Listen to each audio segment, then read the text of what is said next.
Welcome to Shorts Beyond Measure, where fashion, interiors, and psychology get the stylish, savvy, and slightly therapeutic touch. We're Tara West, Caroline Baltz, and Allison Goldberg, a fashion stylist and 2 interior designers who are also trained as psychotherapists. So let's get into what's trending, what's tired, and what's actually worth your time. Because good style and good decisions should never be short-lived.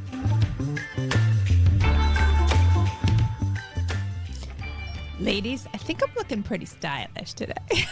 You are. You love yourself. No, listen, I had no idea what to wear. And if you saw my closet, you'd be so scared. But I woke up extra early to have coffee. I like to make my own coffee. I'm a new coffee drinker. It's only been about 3 years that I've been drinking coffee. How did you survive? I know. I drank tea. I would make my own tea, which is almost as strong as coffee. But No.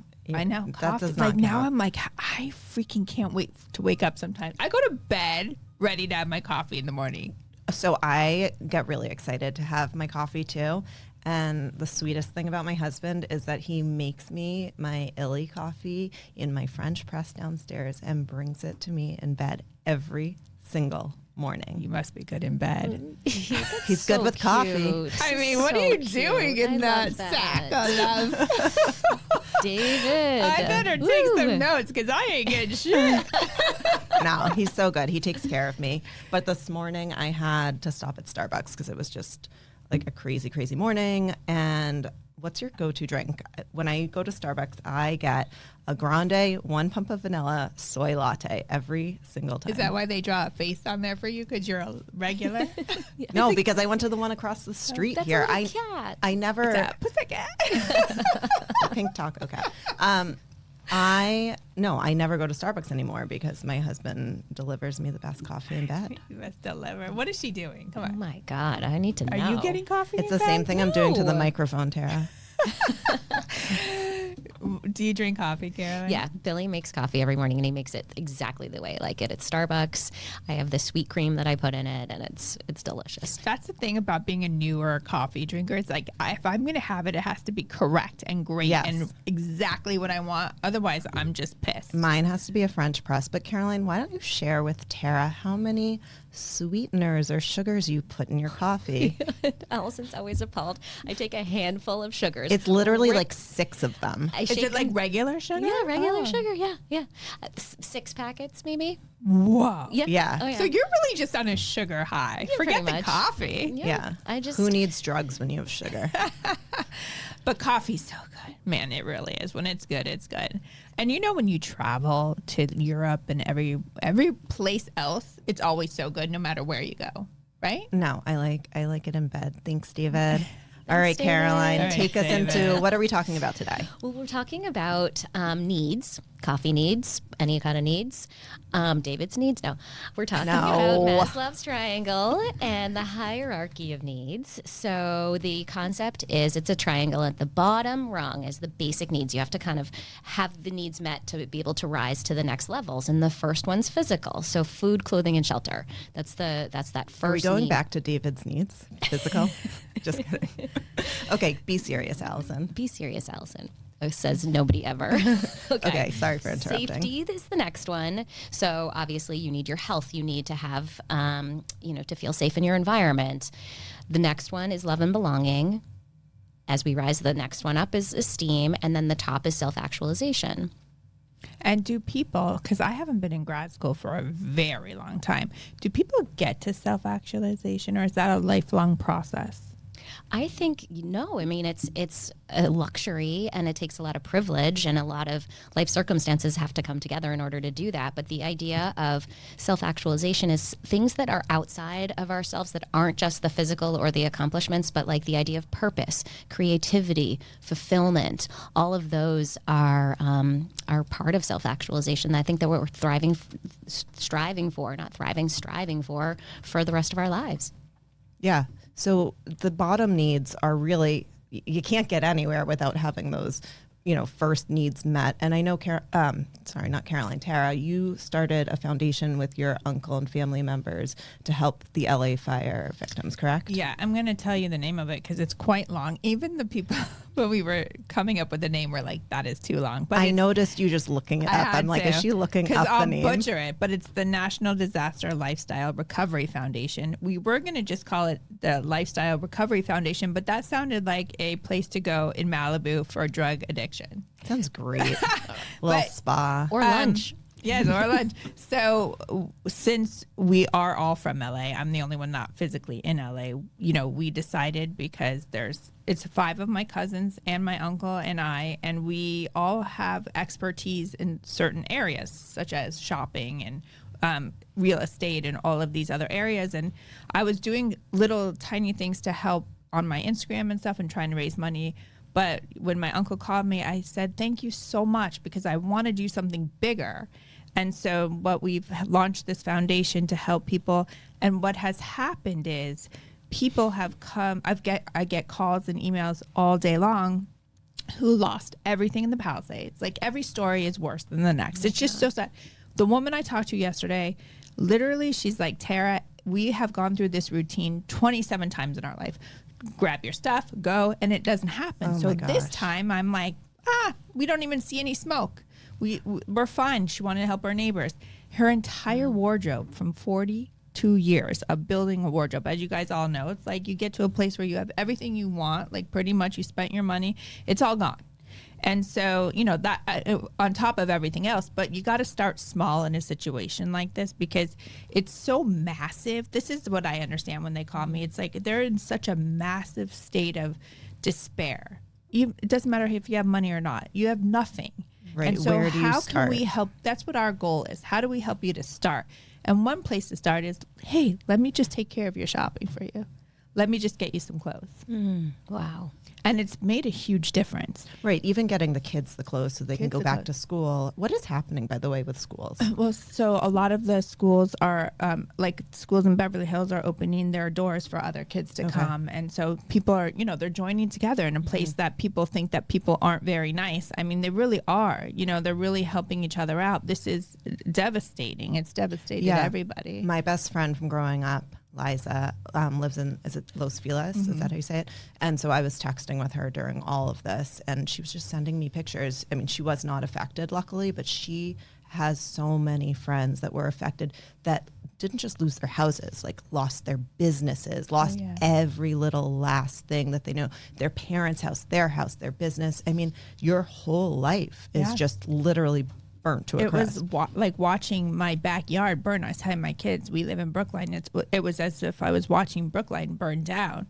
And so the brands, so many brands did amazing things. They were giving things, but people are telling me it was more like sweatpants and things, which was great at the beginning. But now people have to go into the office and these things. And so anyways, I just am so happy that we can help in one step at a time. And I know, and this is what our foundation knows, is this is a long-term thing. These people, it's going to take a really long time to rebuild. And so we're in it with them for the long term. So It's amazing. so you help them shop, and what else do you guys do? Well, the first initial step right now is really because this is all people can handle, because they are now dealing with their own kind of how are they going to get their house back? When are they going to tear it down? All of these things. Real estate has gone through the roof in LA. Everybody's jacked up the prices, which is unfortunate. So Supply and demand. Yeah. So really right now what we're doing is focusing on getting them their needs right now, which is clothing. And, but you know, they're buying their clothing. We're not just giving it to them. There are places that do that. This is really a relationship that we're building to help build their lives back. And then a lot of them don't have any storage. So we've gotten them some storage spaces. So when we do start to get stuff, they can have a place to put it, because a lot of people are in these really small spaces and they don't know where they're going to end up. Right. So I want to share this with my friend Liza. Like, how do they find you so she can share it with her friends? Yeah. Because she has such a big network out So there. we are on Instagram, Disaster. I don't even know. Oh, she doesn't know the name. No, it's too long. No, it's Disaster LA. It's different on Instagram. It's yeah. But it's Disaster Recovery LA. And then the website is the name of the foundation. So can they just DM you? Yes, just DM me. And if you go to our website, there's actually a form to fill out, which comes directly to me. I'm the point person for everything. But, you know, this is kind of cool because my uncle has 6 children, but the younger group from a different marriage are the ones that are doing this with me. And the youngest is 19 and she did everything. She did our website, our logo. We're all have a hand in it in some way. What's her name? Allie. Oh, I love that name. She's the Good job, cutest. Allie. Yeah. But everybody has been a part of it. And so, we hope to help people, but also have it grow. If there's another disaster, now we know we can step in and help. Yeah, now it's established, and Right. it will be great if people reach out Can to utilize it, Yeah, yeah. and utilize it. Yeah. So how does this apply to what we were talking about before, Caroline? Because that was just like one big commercial. I for- can't make a connection with this. No I'm not pressure. as smart as you, so can you sum it up for me? Well, as you were talking, I was thinking like, gosh, it is such a privilege to be towards the top of that triangle, but also life can tear that right out from under you at any moment. And you're responding to the people that have no food, clothing, and shelter. Hopefully they have food, but the idea of, everything is gone, burnt to a crisp, and that you can fall down these rungs in the triangle like that. Right, because maybe you were almost at the top of that.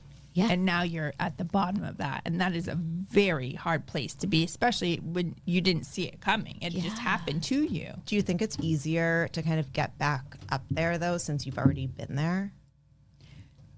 I don't know, maybe. Yeah, it could be. I mean, it's about resources, right? Yeah. A lot of it is that. So, Right.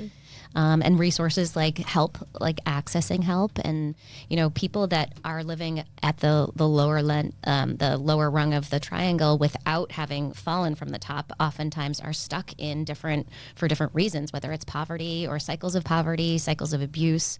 It's actually the social drift formula. Wait, can you explain the triangle again? I already forgot what you said.